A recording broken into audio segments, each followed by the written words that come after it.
Hello students, how are you? I hope you all are safe at your home children.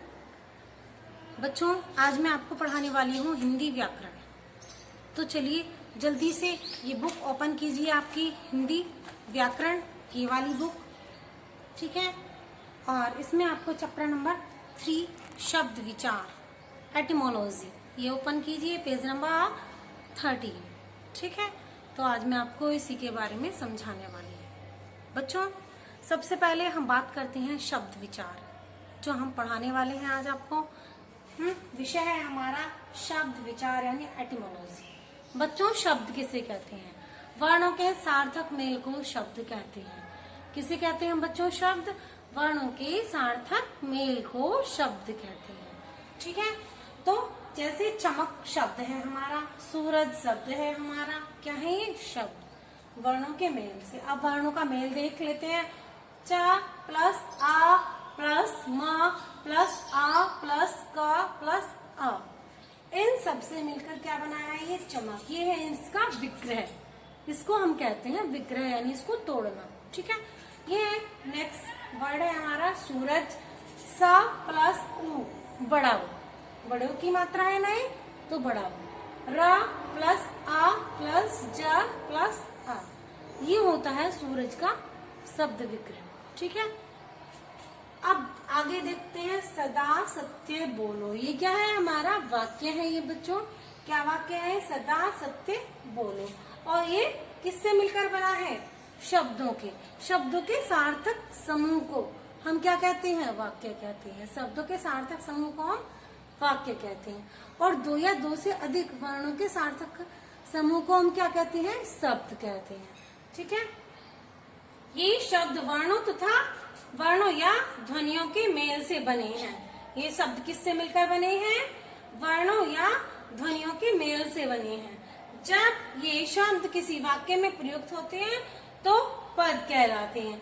जब यही शब्द किसी वाक्य में प्रयुक्त होते हैं, ये शब्द, तो ये क्या कहलाते हैं? वाक्य। क्या? ये पद कहलाते हैं। उस वाक्य के क्या कहलाते हैं?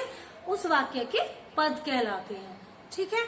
तो अब हमने ये जाना कि शब्द क्या होते हैं और वाक्य क्या होते हैं। अब हम जानेंगे शब्दों के भेद के बारे में। बच्चों, कोई भी शब्द जो होता है वो कहाँ से बना हुआ होता है, कैसे बना हुआ होता है, तो वो होता है शब्द के भेद, ठीक है। शब्द के भेद 4 टाइप के होते हैं। अर्थ के आधार पर, उत्पत्ति के आधार पर, और बनावट के आधार पर, और रचना के आधार पर, ठीक है।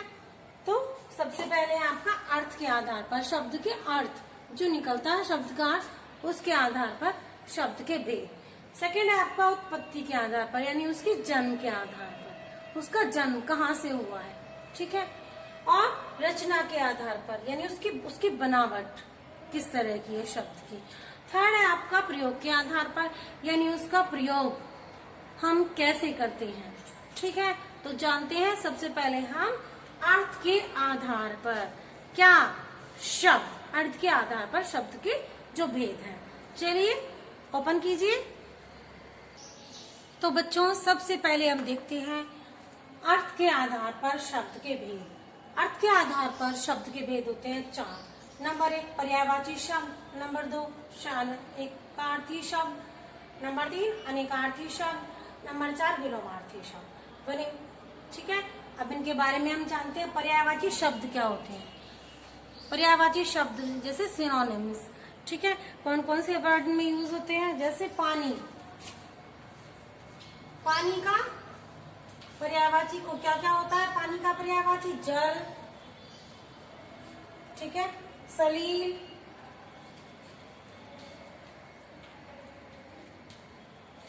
जल, सलील, नीर आदि, ये होते हैं पर्यायवाची, ठीक है बच्चों। एकार्थी शब्द, जिन शब्दों का एक ही अर्थ होता है, दूसरा अर्थ नहीं होता है, जैसे मित्र, दीवार, इन शब्दों के एक ही अर्थ होते हैं। एकार्थी शब्द हैं बच्चों मित्र, दीवार, ठीक है। इस तरह के शब्द जिनका दूसरा अर्थ ना निकले। ठीक, ये होते हैं हमारे एकार्थी शब्द। अनेकार्थी शब्द होते हैं जिनके कई अर्थ निकलते हैं, जैसे हाथ। जैसे है हमारा हाथ, हाथ के कर, इसका ये भी अर्थ होता है, इसका टैक्स भी अर्थ होता है। ठीक है, और भी बहुत सारे इसके अर्थ होते हैं, जैसे हाथी की सूंड, किरण, किरण, ये भी इसका अर्थ हाथ का अर्थ होता है। ठीक है, नेक्स्ट आता है हमारा विलोमार्थी शब्द, यानी जिनका उल्टा शब्द होता है। कैसे? जैसे ऊंच नीच, ऊंच नीच,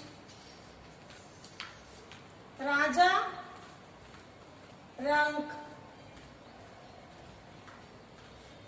ठीक है, ये होते हैं विलोमार्थी शब्द। तो इस प्रकार से हमने जाना अर्थ के आधार पर शब्दों के भेद। ठीक है, पर्यायवाची शब्द किस तरह के होते हैं? जैसे पानी का पर्यायवाची है जल, सलिल, नीर आदि। एकार्थी शब्द कैसे होते हैं? जो एक अर्थ वाले शब्द, जिनके सिर्फ एक ही अर्थ होते हैं। जैसे हमारा मित्र है, दीवार है, और लोहा है, ईंट है। ठीक है, लोहा, ईंट, ये शब्द होते हैं हमारे एकार्थी शब्द, यानी इनके एक ही अर्थ होते हैं बस। अनेकार्थी शब्द होते हैं जिनके और भी अर्थ होते हैं, जैसे हाथ, कर, टैक्स या काल है। काल का क्या होता है? मृत्यु, यमराज। इस तरह से दूसरे भी अर्थ निकलते हैं उन शब्दों के।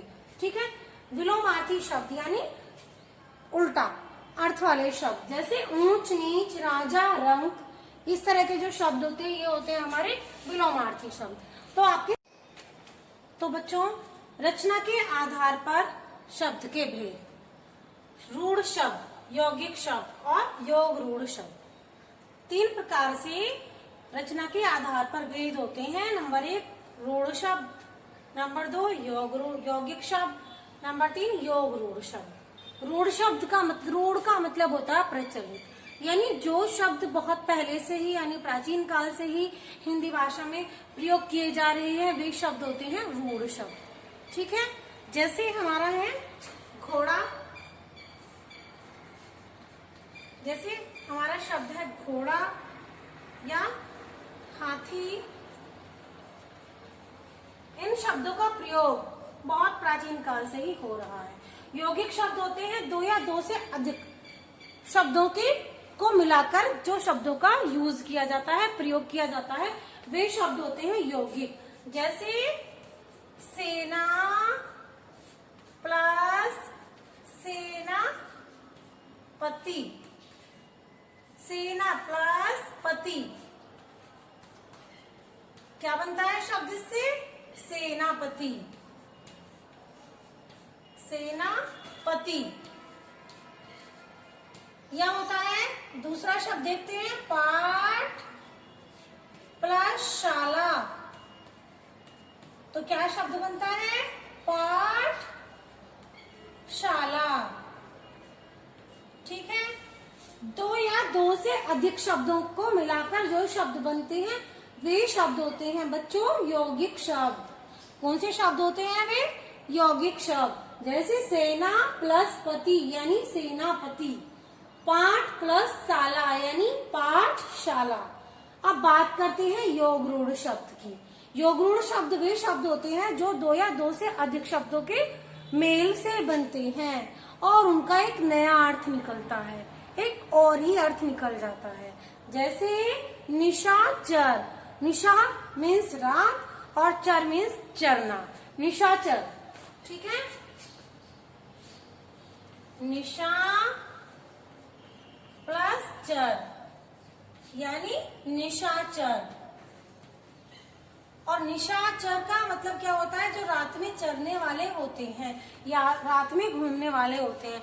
अब रात में तो कोई भी पक्षी घूम सकता है, कोई भी इंसान घूम सकता है, लेकिन ये शब्द प्रयोग किया जाता है राक्षसों के लिए, निशाचर यानी राक्षस।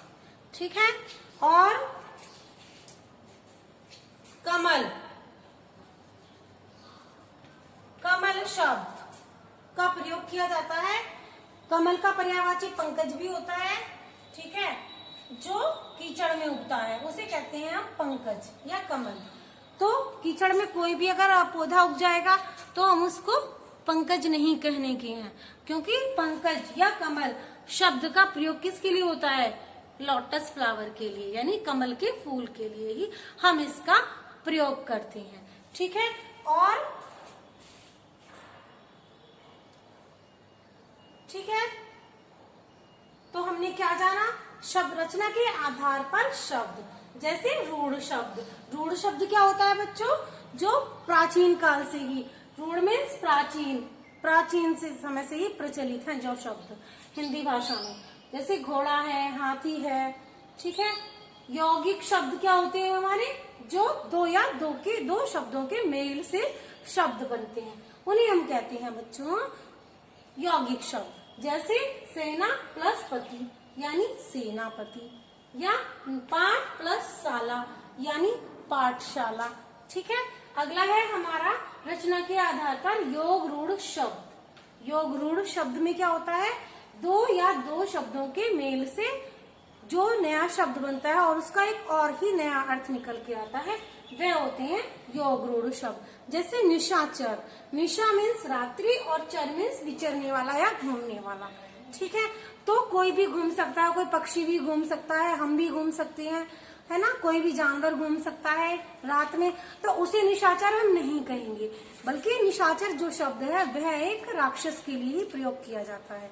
निशाचर होता है राक्षस का पर्यायवाची शब्द। ऐसे ही पंकज, पंकज यानी जो कीचड़ में खिले, कीचड़ में उगे।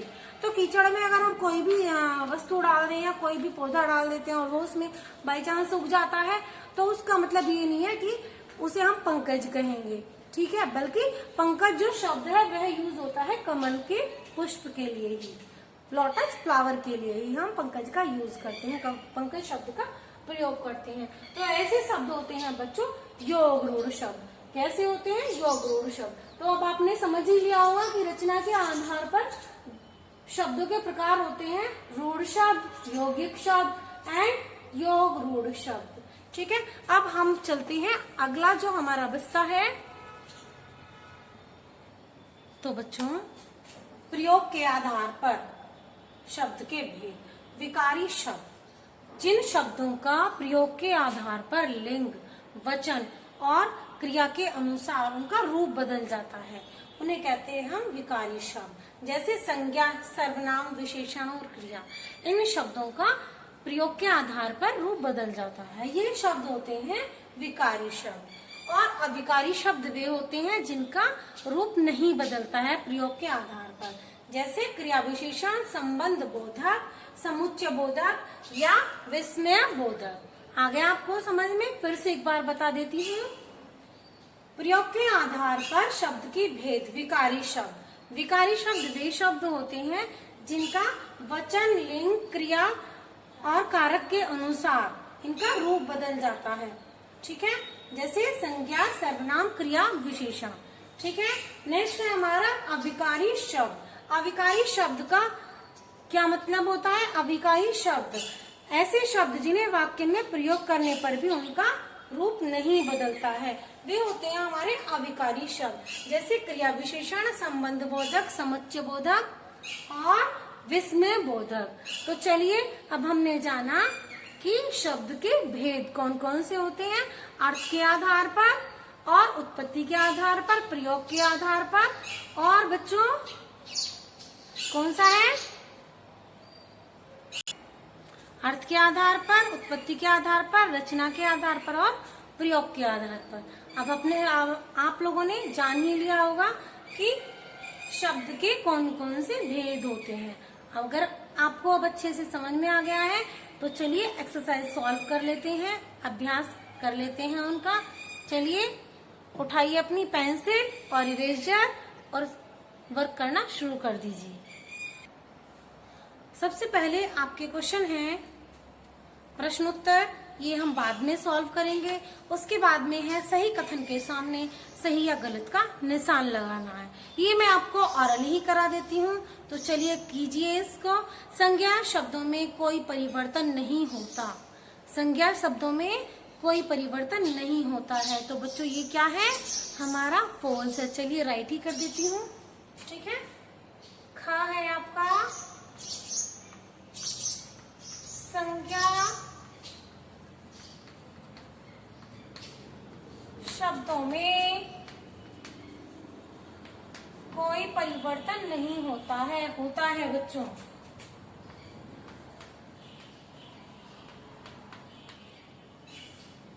नहीं होता है। ये आपका क्या है, फॉल्स है, ठीक है। नेक्स्ट है आपका वर्णों के सार्थक समूह को शब्द कहते हैं। क्या कहते हैं, वर्णों के सार्थक समूह को शब्द कहते हैं। सही है ये आपका, राइट कीजिए।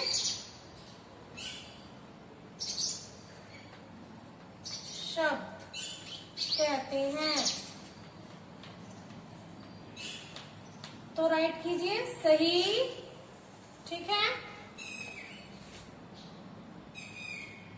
नेक्स्ट है आपका शब्दों की सहायता से ही वाक्य की रचना होती है। बिल्कुल सही है, शब्दों की सहायता से ही तो वाक्य की रचना होती है। शब्दों की सहायता से वाक्य की रचना होती है।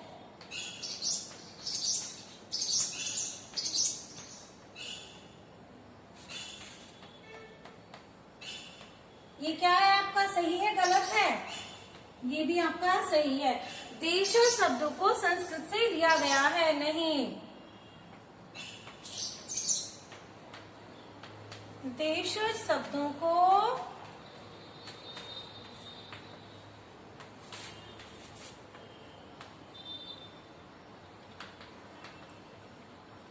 संस्कृत से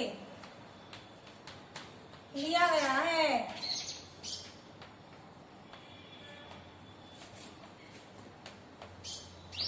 बच्चों देशज शब्द तो क्षेत्रीय भाषाओं से लिए गए हैं, ठीक है, ना कि संस्कृत भाषा से। जो शब्द संस्कृत भाषा से लिए गए हैं वे, और उनको हम उन्हीं के मूल रूप में प्रयोग करते हैं, वे होते हैं हमारे तत्सम शब्द। जो संस्कृत भाषा से लिए गए हैं वो होते हैं हमारे तद्भव शब्द, और जो शब्द हमारी क्षेत्रीय भाषाओं से लिए गए हैं वे होते हैं हमारे देशज शब्द, ठीक है। नंबर 5 है हमारा जो फर्स्ट में सेनापति रूढ़ शब्द है।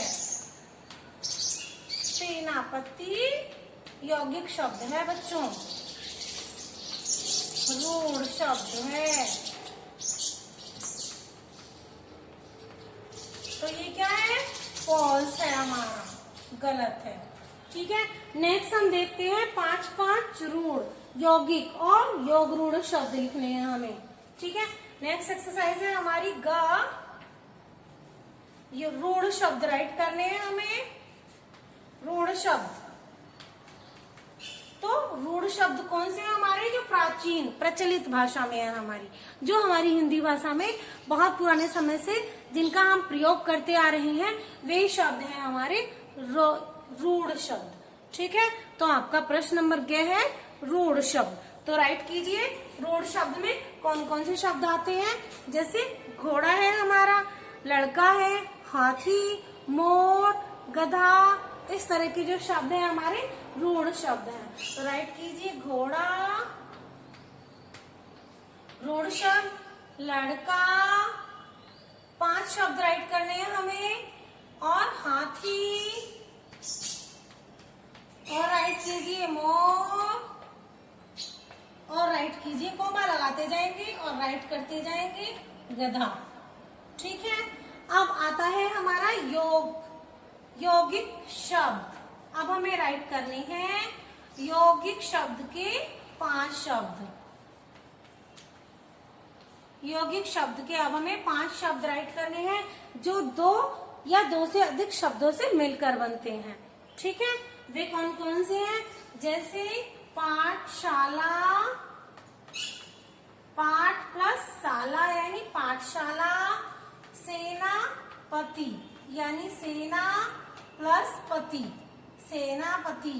और कौन सा शब्द है? अमरावती,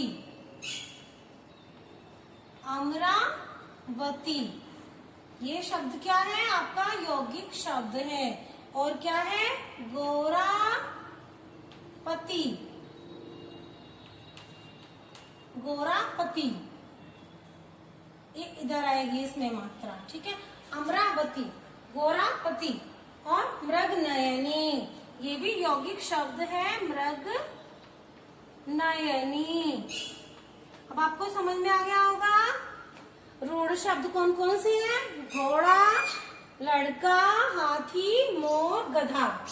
और यौगिक शब्द कौन कौन से हैं? पाठ प्लस शाला, सेना प्लस पति, अमरावती, गोरापति और मृगनयनी, ठीक है। अमरावती, गोरापति, मृगनयनी, ठीक है। अब आपका आता है योग रूढ़ शब्द। नेक्स्ट है योग रूढ़ शब्द। योग रूढ़ शब्द में कौन से शब्द आते हैं? जो दो या दो से अधिक शब्दों से मिलकर बनते हैं और उनका एक नया शब्द बनता है, ठीक है। जैसे पंकज, निशाचर, ये बहुब्रीहि समास में आते हैं, ठीक है। नेक्स्ट है हमारा जननी, दशानन या नीलकंठ। इनके लिए यूज होता है पंकज, जो कीचड़ में उगता है, यानी जो कीचड़ में उगता है कमल का पौधा, उसे कहते हैं पंकज। अब कीचड़ में कोई भी पौधा अगर उगता है तो उसको हम पंकज नहीं कहते हैं, क्योंकि हम प्रयोग करते हैं केवल और केवल किसके लिए? कमल पुष्प के लिए, ठीक है। अगला आता है हमारा निशाचर। क्या आता है हमारा? निशाचर। निशाचर का मतलब क्या होता है? जो निशा में चरते हैं, जो रात में घूमते हैं, ठीक है, यानी राक्षस। ये शब्द हमारा यूज होता है सिर्फ और सिर्फ राक्षस के लिए। जननी, जो जन्म देती है, जननी यानी जो जन्म देती है, माँ, ठीक है। दशानन, दशानन यूज होता है जिसके 10 सिर हों। अब अगर कोई भी 10 सिर लगा के खड़ा हो जाए तो उसको दशानन नहीं कहते, बल्कि दशानन किसको कहा जाता है? रावण को कहा जाता है, ठीक है। रामायण तो आपने सबने देखी होगी ना, तो बच्चों रामायण में रावण के लिए दशानन का प्रयोग किया जाता है। अगला आपका आता है नीलकंठ। क्या आता है आपका? नीलकंठ। नीलकंठ यानी जिसका कंठ नीला हो। अब मैं या आप अगर अपना कंठ नीला कर ले, यानी गला नीला कर ले कलर करके, तो नीलकंठ नहीं हो जाएंगे, ठीक है। तो नीलकंठ शब्द किसके लिए प्रयोग होता है? सिर्फ और सिर्फ शिव जी के लिए। किसके लिए प्रयोग करते हैं आप? शिव जी के लिए, ठीक है। अब आपने जाना, अच्छे से समझ में आया आपको रूढ़ शब्द किसे कहते हैं? जो शब्द का प्रयोग हम बहुत पहले से हिंदी भाषा में करते आ रहे हैं, वे शब्द होते हैं हमारे रूढ़ शब्द, ठीक है। जैसे घोड़ा, लड़का, हाथी, मोर, गधा, ठीक है। अगला है हमारा यौगिक शब्द। यौगिक शब्द कौन से होते हैं? जो शब्द दो या दो शब्दों के मेल से बनते हैं। जैसे पाठ प्लस शाला, सेनापति, अमरावती, गोरापति, गोर, ठीक है, और मृगनयनी। तो ये क्या है हमारे? ये शब्द है हमारे यौगिक शब्द। योग रूढ़ शब्द कौन से हमारे? पंकज, निशाचर, जननी, दशानन और नीलकंठ। अब आपको बच्चों अच्छे से समझ में आई गई हो ये एक्सरसाइज, तो चलिए अब देखते हैं नेक्स्ट एक्सरसाइज। उसमें क्या है हमारा? निम्नलिखित शब्दों में तत्सम और तद्भव शब्दों को अलग अलग करके हमें चुनना है, राइट करना है, ठीक है। तो चलिए, तो बच्चों नेक्स्ट क्वेश्चन है हमारा, निम्नलिखित शब्दों में से तत्सम और तद्भव शब्दों को अलग अलग चुनकर लिखिए। क्या प्रश्न है हमारा? निम्नलिखित शब्दों में से तत्सम और तद्भव शब्दों को अलग अलग चुनकर लिखना है, ठीक है। तो अग्नि, चंद्र, अश्रु, माथा, सूरज, गौ, कर्ण, सांप, पुत्र, काम, मुख, भ्राता और 5, इन शब्दों में से हमें क्या करना है, तत्सम अलग राइट करने हैं और तद्भव शब्द अलग राइट करनी है। तो ठीक है, चलिए करते हैं। तत्सम शब्द और तद्भव शब्द।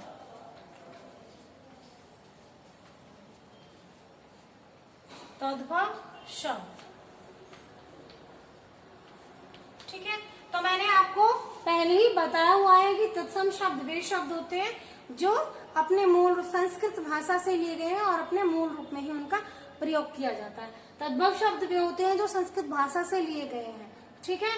तो अग्नि, अग्नि कैसा शब्द है हमारा, तत्सम शब्द है। कैसा शब्द है बच्चों ये, अग्नि तत्सम शब्द है। तो हमने राइट कर दिया है इसको तत्सम शब्द के कॉलम में।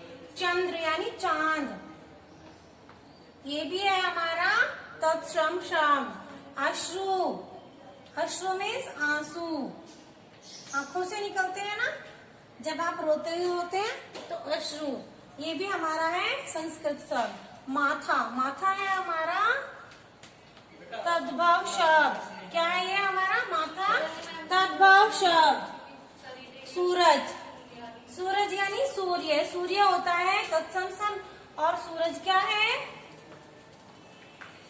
तद्भव शब्द। गौ यानी गाय, ये क्या है, तत्सम शब्द है, ठीक है। गौ क्या है हमारा, तत्सम शब्द है। कर्ण, कर्ण मीन्स कान, ये होता है हमारा तत्सम शब्द, संस्कृत का शब्द है। सांप, सर्प होता है हमारा संस्कृत का शब्द यानी तत्सम शब्द, और सांप क्या है हमारा, तद्भव शब्द है।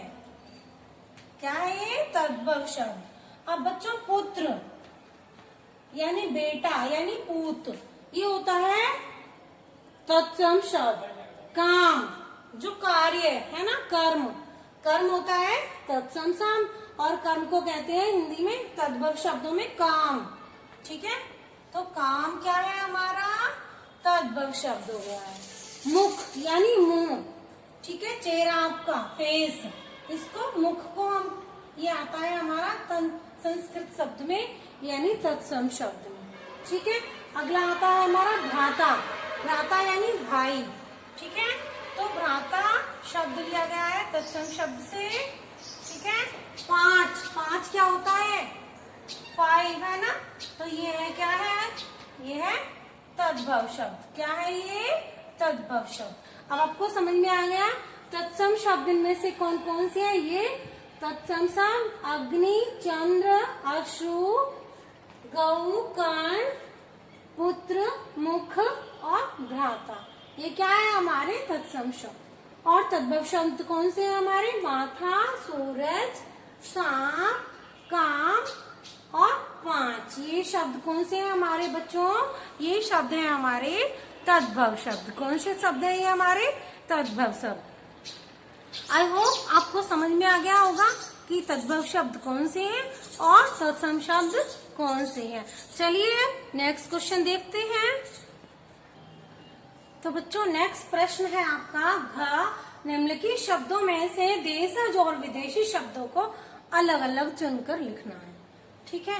ये शब्द है माथा, मुंह, पूत, मरीज, कप्तान, मोटर, सौगंध, घी, जगह, गरम, हाथ, ईंट, आलपेन, बरगद, 5, कोट, कमीज। इन शब्दों को आपको क्या करना है, इन शब्दों में देशज और विदेशी शब्द मिलाकर लिखे हुए हैं और आपको ये डिफरेंट डिफरेंट जगह लिखने हैं, अलग अलग जगह लिखने हैं। देशज यानी जो शब्द हमारी देशी भाषाओं, क्षेत्रीय भाषाओं से लिए गए हैं। विदेशी शब्द जो हिंदी भाषा में विदेशी भाषाओं से शब्द हिंदी भाषा में समायोजित किए गए हैं, वे शब्द होते हैं विदेशी शब्द, ठीक है। जैसे अब हम अलग अलग कर लेते हैं, माथा, ठीक है। बच्चों साथ के साथ आप अपनी बुक में भी राइट करते जाएंगे, सभी कर रहे हैं ना, बिल्कुल मेरे साथ साथ आप सब राइट करते जाएंगे बुक में भी, लेकिन ध्यान रहे पेंसिल से, कोई भी पेन का प्रयोग नहीं करेगा बुक में, ओके बच्चों। माथा, मुंह, ठीक है। अब इसमें क्या है, हमारे तत्सम और तद्भव शब्द भी आ जाएंगे देशज शब्दों में। ठीक है, मरीज, पूत,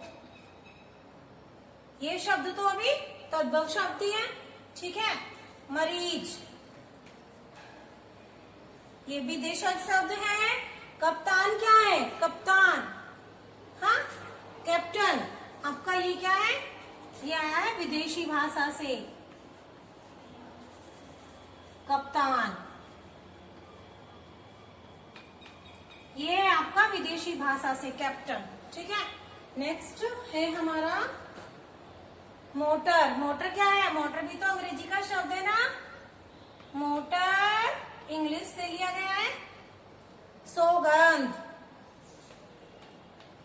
सौगंध है देशी शब्द। क्या है बच्चों, ये देशी शब्द। और घी, घी क्या है, ये आपका तद्भव भी है और देशी शब्द भी है। ठीक है, जगह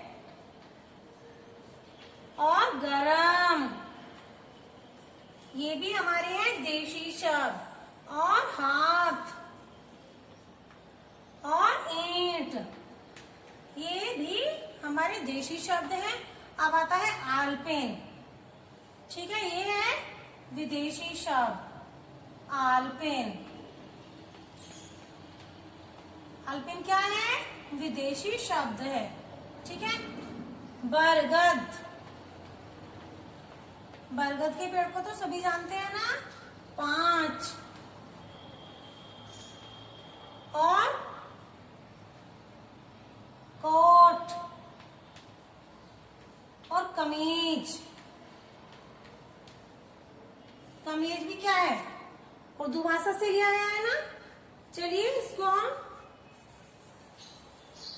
कमीज को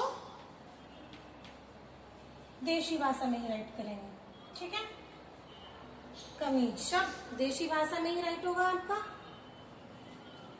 ठीक है, अब आपने जाना कि देशज शब्द कौन से हैं, यानी देशी शब्द कौन से हैं। हमारे देश की जो क्षेत्रीय भाषाओं से हिंदी भाषा में प्रयोग किए जाते हैं वे शब्द हैं हमारे देशी शब्द। और विदेशी शब्द कौन से हैं, हमारे जो विदेशी भाषाओं से हिंदी भाषा में लिए गए।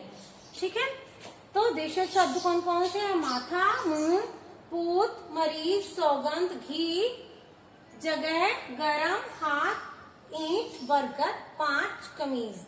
ये क्या वर्ड है हमारे, ये क्या शब्द है हमारे देशी भाषा से लिए गए। तो बच्चों इन शब्दों को हम कहेंगे देशज शब्द। अगला है हमारा विदेशी शब्द। ठीक है, विदेशी शब्द कौन कौन से हैं हमारे, कप्तान, मोटर, आलपिन, कोट। तो अब आपको समझ में आ गया होगा देशज शब्द कौन कौन से हैं और बच्चों विदेशी शब्द कौन कौन से हैं। चलिए अब आगे देखते हैं, एक लास्ट क्वेश्चन बचता है आपका। ठीक है, तो चलिए अगला प्रश्न है हमारा, निम्नलिखित शब्दों में से सार्थक और निरर्थक शब्दों को चुनकर अलग अलग लिखना है। ठीक है, तो देखते हैं कौन कौन से शब्द हैं। जैसे छल वल, चाय वाय, नाम वाम, रोटी वोटी, भोजन भोजन, काम वाम, मेला वेला। अब आप समझ ही गए होंगे कि मैं क्या आपको समझाना चाह रही हूँ। ठीक है, तो छल का मतलब होता है छल कपट, है ना। और वल इसका कोई अर्थ नहीं होता। चाय और वाय, चाय तो आप पीते हैं लेकिन वाय क्या होता है, कुछ नहीं। नाम वाम, नाम तो होता है पर वाम तो कुछ नहीं होता है ना। रोटी तो होता है पर वोटी तो कुछ भी नहीं होता। ऐसे ही भोजन भोजन, भोजन तो कुछ नहीं होता। काम वाम, काम तो होता है पर वाम कुछ भी नहीं होता। मेला वेला, वेला कुछ नहीं होता, मेला होता है। तो हमें ये शब्द सार्थक शब्दों में राइट करने हैं। ठीक है, और ये जो जिन शब्दों के नीचे मैंने डैश नहीं लगाया है वो आपको निरर्थक शब्दों में राइट करना है। समझ में आ गया सबको। जिन शब्दों के नीचे मैंने अंडरलाइन करा है ये वाले शब्द आपको सार्थक शब्दों में राइट करने हैं, बाकी बचे हुए शब्द आपको निरर्थक शब्दों में राइट करने हैं। चलिए तो राइट कीजिए, छल वल, ठीक है, चाय वाय, ठीक है, नाम वाम, रोटी, वोटी। कुछ नहीं होता ना इनका मीनिंग, तो ये होते हैं निरर्थक शब्द। भोजन, लेकिन भोजन क्या होता है? कुछ भी नहीं होता। ठीक है। काम, लेकिन वाम कुछ नहीं होता। ठीक है। अगला है हमारा मेला, लेकिन बेला कुछ नहीं होता। ठीक है। तो अब आप समझ ही गए होंगे इस चैप्टर को अच्छे से, आपके समझ में आ गया होगा शब्द विचार। ठीक है। तो चलिए मिलते हैं नेक्स्ट क्लास में। Bye bye.